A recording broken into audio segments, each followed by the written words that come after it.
안녕하세요 여러분, 폴라리스 이진입니다. 이번 시간은 2026 폴라리스 프로젝트 250, 넥스트 50, 자유와 소유, 그리고 생존을 위한 여정, 그 세 번째 시간입니다. 지난 2편에서 우리는 선조들이 절대 권력의 룰을 깨고 피 흘려 쟁취한 투쟁의 역사, 그리고 그 결과물인 영국의 마그나카르타와 법치에 대해서 이야기했습니다. 지배자의 탐욕으로부터 내 재산을 지키기 위한 처절한 투쟁이었죠. 오늘은 그 피 묻은 투쟁의 씨앗이 마침내 완벽하게 만개한 인류 역사의 진정한 특이점, 거대한 분기점에 대한 이야기입니다. 이름하여 1776 오리진, 위대한 약속, 세계의 빅뱅과 시장의 탄생입니다. 여러분, 역사책에서는 1776년을 단순히 미국이 독립을 선언한 해, 혹은 애덤 스미스의 국보론이 출간된 해 정도로만 짧게 배우고 넘어갑니다. 하지만 문명사적 관점, 그리고 지금 이 불확실성의 시대를 살아가는 우리의 자본주의 생존이라는 가장 현실적인 관점에서 들여다보면 1776년은 아예 인류라는 종 자체가 다른 차원으로 도약한 그야말로 기적 같은 해입니다. 정치, 경제, 기술이라는 세 가지 거대한 차원에서 동시다발적으로 거대한 빅뱅이 일어난 해이기 때문이에요. 이 세 가지 사건이 도대체 어떻게 융합해서 우리가 매일매일 숨쉬듯 경험하고 있는 시장이라는 거대한 시스템을 탄생시켰을까요? 오늘 과거를 해체해서 그 본질을 확인해보는 이 작업은 다가올 넥스트 50의 생존을 준비하는 우리 2030 젠지 세대에게 가장 강력한 무기가 될 것이라고 저는 감히 확신합니다. 자, 그러면 본격적으로 들어가 볼게요. 첫 번째 빅뱅, 바로 정치적 빅뱅입니다. 피와 혈통의 시대를 끝낸 계약의 탄생이죠. 여러분, 인류의 역사는 수천 년 동안 블러드라인, 즉 혈통의 지배를 받았습니다. 왕의 핏줄로 태어났다는 그 우연한 이유 하나만으로 권력을 독점하고 타인의 생명과 재산을 마음대로 징발할 수 있었던 야만의 시대였습니다. 내가 아무리 땀 흘려 노력하고 내 인생의 소중한 시간을 조각내어 부를 축적해도 내 희생의 결과물이 온전히 내 것이 될 수 없는 근원적인 불안의 시대였죠. 언제 뺏길지 모르는 상황에서 누가 10년, 20년 뒤의 미래를 위해 투자를 하고 혁신을 고민하겠어요. 그런데 1776년 미국의 독립선언은 이 수천 년 묵은 낡은 공식을 완벽하게 파괴해버립니다. 그들은 단순히 자신들을 억압하던 왕의 목을 치는 복수에 머물지 않았어요. 지난 시간에 말씀드렸던 또 다른 왕을 세우는 동양의 역성혁명에 머물지도 않았죠. 그들은 헌법이라는 아주 정교한 계약을 통해서 국가의 시스템 자체를 완전히 새롭게 설계했습니다. 이게 가져온 가장 위대한 혁신이 뭘까요? 인류 최초로 4년마다 시스템에 의해 합법적으로 왕을, 그러니까 최고 권력자인 대통령을 심판하고 교체할 수 있는 단계에 도달했다는 겁니다. 권력은 삼권 분립을 통해 철저히 분산되었고 서로가 서로를 감시하는 상호 견제라는 족쇄를 찾습니다. 시스템에 의한 권력의 통제, 권력이 자의적으로 개인의 재산을 약탈할 수 없는 시스템, 내 생명과 재산을, 내가 이룩한 부를 국가가 함부로 침해할 수 없다는 이 강력한 확신, 이 확신이 바로 전 세계 최고 수준의 인재와 자본을 블랙홀처럼 빨아들이는 미국의 근원적인 힘이 되었습니다. 1776년의 독립은 단순한 영토의 분리가 아니었습니다. 생명, 자유, 행복 추구라는 천부 인권이 드디어 사유재산권이라는 자본주의 시스템을 만나는 아주 결정적인 순간이었습니다. 권력의 약탈로부터 나를 지켜주는 완벽하고 단단한 정치적 방패가 인류 역사상 처음으로 완성된 것입니다. 앞서 미국의 독립으로 개인이 국가의 약탈로부터 안전해질 수 있는 완벽한 정치적 방패가 만들어졌다고 말씀드렸었죠.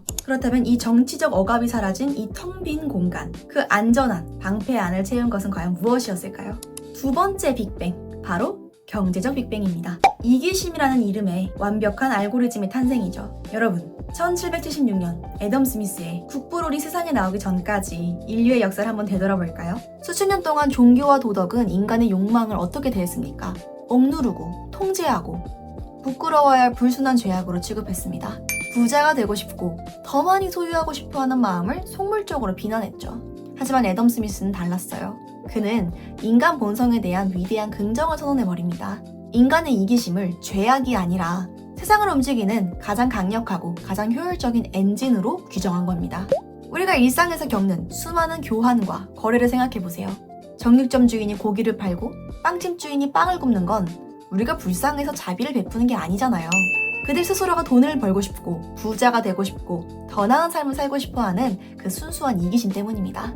그런데 놀랍게도 그 개인의 이기심이 결과적으로 타인이 원하는 가치를 끊임없이 생산하게 만듭니다. 누군가의 강압적인 지시나 국가의 통제 없이도 말이죠. 이것이 바로 우리가 너무나도 잘 아는, 하지만 그 진짜 위대함은 자주 잊고 지내는 보이지 않는 손입니다. 시장과 가격이라는 메커니즘을 통해 가장 효율적으로 자원을 배분하는 우리 인간이 발견해낸 가장 완벽한 경제 알고리즘인 겁니다. 여기서 우리가 하나 더 짚고 넘어가야 할 아주 중요한 관점의 전환이 있습니다. 제가 항상 제 채널에서 중요하게 말씀드리는 게 있죠. 바로 플로우, 현금 흐름, 가치의 이동이죠. 당시 유럽을 지배하던 중상주의라는 경제체제는 부의 본질을 어떻게 받느냐? 금과 은을 차곡차곡 모아서 왕의 금고에 가만히 축적하는 것으로 보았습니다.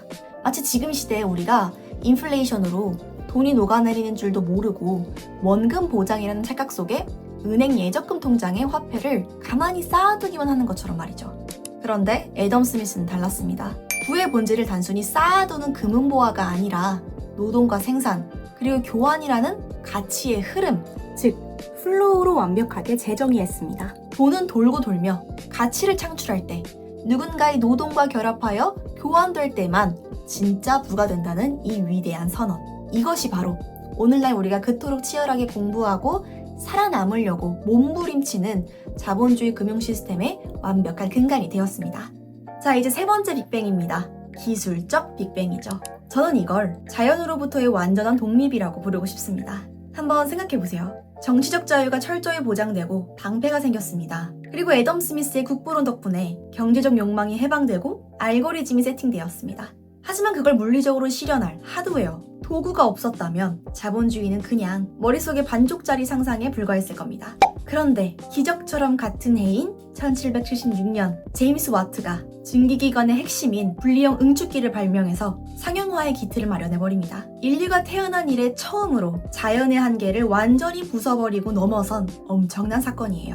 자, 그 전까지 우리 호모 사피엔스의 생산력은 어땠나요? 오로지 사람의 근육의 힘, 아니면 소나 말 같은 가축의 힘, 그것도 아니면 바람과 물처럼 인간이 도저히 통제할 수 없는 자연환경에 절대적으로 의존해야 했었어요.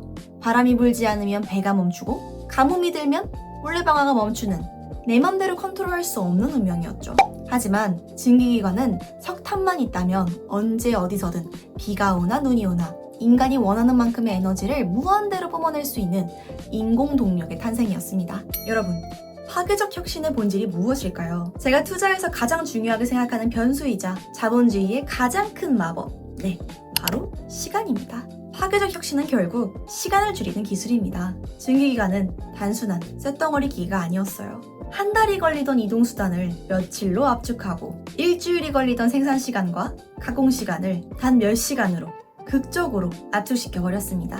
이로써 인류는 내가 직접 땀 흘리는 순수한 육체 노동의 시대를 넘어섰습니다. 내 육신과 시간만 갈아넣는 것이 아니라 자본이 그리고 기계가 스스로 노동을 대체하고 가치를 폭발적으로 증식시키는 시대, 즉 제1차 자본혁명의 시대로 진입하게 된 겁니다. 우리가 그토록 원하던 돈이 스스로 일을 하게 만드는 시스템이 물리적인 현실 세계에 완벽하게 구현된 역사적인 순간입니다. 제가 항상 말씀드리는 자본주의의 뒷단, 돈이 지배하는, 자본이 지배하는 경제체제로의 본격적인 진입이었죠. 자, 여기까지 1776년에 동시다발적으로 터져나온 정치, 경제, 기술의 세 가지 빅뱅을 살펴봤습니다. 이 세 가지 사건은 역사책의 몇 페이지를 장식하기 위해 우연히 같은 해에 겹친 게 절대 아닙니다. 이들은 서로가 서로의 전제 조건이자 서로를 폭발시키는 강력한 에너지가 되어 이전에는 지구상에 단 한 번도 존재하지 않았던 거대한 생태계를 창조해냅니다. 완벽한 톱니바퀴의 완성이죠. 자, 한번 생각해보세요. 애덤 스미스의 보이지 않는 손이라는 그 완벽한 경제 알고리즘이 현실의 토양에서 제대로 작동하려면 절대적으로 필요한 전제 조건이 하나 있습니다. 바로 내 이기심과 노력의 결과물, 내가 희생해서 얻은 재산을 왕이나 귀족 혹은 국가가 함부로 뺏어가지 못한다는 강력한 확신입니다. 바로 사유재산의 보호와 법치죠. 만약 내가 아무리 피땀 흘려 밤낮 없이 일하고 부를 축적해도 권력자가 기분이 나쁘다는 이유로 혹은 국가의 재정이 부족하다는 이유로 하루아침에 내 재산을 징발하고 몰수할 수 있다면 어떨까요? 그런 세상에서 인간의 이기심은 결코 세상을 바꾸는 혁신으로 이어지지 않습니다. 그저 권력자에게 아부해서 떡고물을 얻어먹으려 하거나 애써 모은 부를 아무도 모르게 땅속 깊은 곳에 숨기는 음성적인 방향으로 왜곡될 뿐이죠.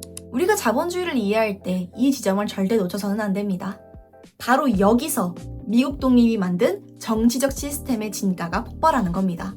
4년마다 합법적으로 왕의 목을 치는 선거라는 제도를 통해 통제 가능한 정치 시스템의 탄생.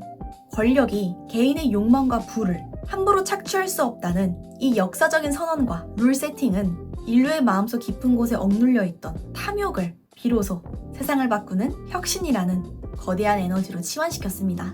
미국의 이 견고한 정치적 방패가 없었다면 아무리 훌륭한 애덤 스미스의 국부론도 그저 책장 속에 공허한 메아리이자 실현 불가능한 이론으로 끝났을 거예요. 이 세 가지 요소가 완벽하게 융합한 1776년 이후 인류의 역사는 그 이전과 완전히 단절됩니다. 수천 년간 바닥을 기다시피 하며 평행선을 달리던 인류의 1인당 GDP 그래프가 이 1776년을 기점으로 마치 로켓처럼 수직 상승하기 시작합니다. 학자들은 이런 표현을 씁니다. 1776년 이전과 이후의 인류는 아예 다른 종이 되었다고요. 이때 비로소 현대 자본주의 성장의 절대 공식이 완성되었기 때문입니다. 첫째, 안전한 축적. 헌법과 시스템을 통해 내 자본이 약탈의 위협 없이 안전하게 모입니다. 정치적 방패죠. 둘째, 효율적 흐름. 시장의 가격 메커니즘과 보이지 않는 손을 통해 자본이 가장 생산적이고 효율적인 곳으로 스스로 알아서 흘러갑니다. 경제적 운용체제죠. 셋째, 폭발적 증식. 그렇게 모이고 흐른 자본이 증기기관이라는 파괴적 혁신 기술을 만나 생산성을 폭발적으로 증식시킵니다. 기술적 하드웨어입니다. 이것이 250년이 지난 지금 우리에게 던지는 가장 강력한 역사적 교훈입니다.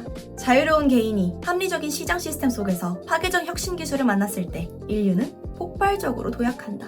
지금 우리의 풍요와 번영, 그리고 삶의 질과 평균 수명은 이 세 개의 빅뱅의 결과였습니다. 자, 그렇다면 다가올 넥스트 50을 준비하는 우리 2030 젠지 세대에게 이 1776년의 융합은 도대체 어떤 생존의 무기가 될 수 있을까요? 우리는 이것을 세 가지 핵심 키워드로 우리 삶에, 우리의 투자에, 우리의 멘탈리티에 재해석해야 합니다. 첫 번째 키워드는 소유권입니다.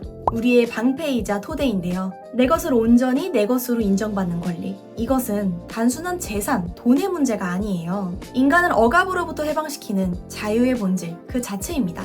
소유권이 완벽하게 보장되지 않는 곳에 자유는 없습니다. 우리는 인플레이션으로 녹아내리는 화폐 시스템과 과도한 규제로부터 내 에너지를 뺏기지 않을 완벽한 소유권을 담보하는 진짜 자산을 찾아야 합니다.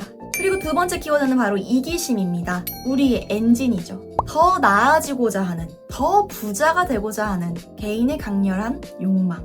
과거 기성세대와 낡은 교육은 이 욕망을 억누르고 숨겨야 한다고 가르쳤지만 사실 이 욕망이야말로 시장이라는 자동차를 끝없이 앞으로 질주하게 만드는 가장 강력한 엔진입니다. 욕망을 부정하는 위선에서 벗어나 내 안의 이기심을 긍정하고 활용하는 용기가 필요합니다.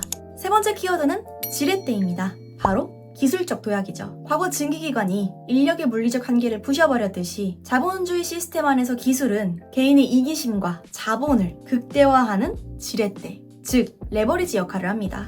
결국 자유와 소유는 완벽한 동전의 양면입니다. 소유권이라는 튼튼한 토대 위에서 개인의 이기심이 자유롭게 타오르고 그것이 기술이라는 지렛대를 만날 때 인류는 한 번도 경험하지 못한 압도적인 번영을 맞이했습니다. 여러분, 지금 우리가 직면하고 겪고 있는 이 혼란스러운 격변의 시대를 한번 냉정하게 바라보시죠. 인간의 지적노동을 통째로 대체해버리는 AI와 로봇 혁명이라는 새로운 기술적 빅뱅이 지금 우리 눈앞에서 실시간으로 일어나고 있습니다. 그리고 여기에 더해 국가의 통제와 낡은 금융 시스템을 벗어난 순수한 디지털 현물, 바로 비트코인으로 대변되는 새로운 화폐 시스템의 지각 변동이라는 거대한 경제적 빅뱅이 또다시 동시다발적으로 터지고 있습니다.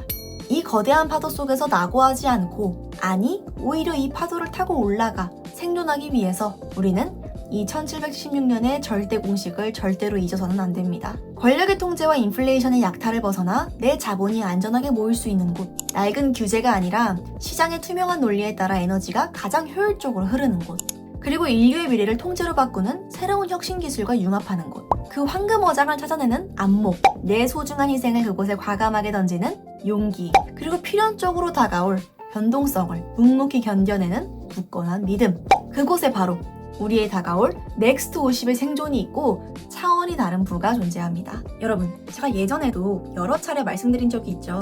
동물원 철장 안에서 사육사가 시간 맞춰 던져주는 안전한 먹이에 길들여진 사자는 더 이상 진짜 사자가 아니다. 기억하시나요? 사자는 비바람이 몰아치는 거친 초원에 서서 스스로 사냥하고 야생의 생존 법칙을 온몸으로 겪어낼 때 온갖 시련을 극복해내야 비로소 진짜 사자가 되는 겁니다. 250년 전 1776년의 선조들이 기꺼이 목숨을 걸고 택했던 길이 바로 그 거친 초원이었습니다. 그들은 권력자가 던져주는 얄팍한 빵 부스러기에 기대어 서서히 내 가치가 녹아내리는 안전한 노예의 삶을 단호히 거부했습니다. 대신 거친 시장의 폭풍우를 정면으로 맞더라도 온전한 나의 자유와 재산을 쟁취하는 불안하지만 위대한 자유인의 삶을 선택했죠. 그 맹렬하고 피 끓는 야성이 지금 우리가 누리는 이 거대한 자본주의 시스템을 만들고 지금의 풍요와 번영의 초석이 되었습니다. 그리고 인간의 지적 노동을 대체하는 AI와 새로운 화폐 혁명이라는 거대한 파도가 몰아치는 2026년. 대격변의 한가운데 서 있는 지금 낡은 시스템이라는 동물원의 문을 박차고 나가 스스로 초원의 사자로 거듭나야 할 시간. 이제는 온전히 우리의 차례입니다. 오늘 우리는 1716년 세계의 빅뱅과 시장의 탄생에 대해 이야기해보았습니다. 인류 역사상 가장 위대했던 이 250년 전의 약속이 지금 2026년을 숨가쁘게 살아가는 우리에게 어떤 본질적인 의미를 던져주고 있는지 각자의 자리에서 꼭 한번 깊게 숙고해보는 시간이 되었으면 합니다. 다음 시간은 제4편 해방으로 찾아뵙겠습니다. 다음 영상도 꼭 기대해주시길 바랍니다. 지금까지 폴라리스 유준이었습니다. 오늘도 긴 영상 끝까지 시청해주셔서 너무 감사드리고요. 저는 다음에 다시 돌아올게요. 감사합니다.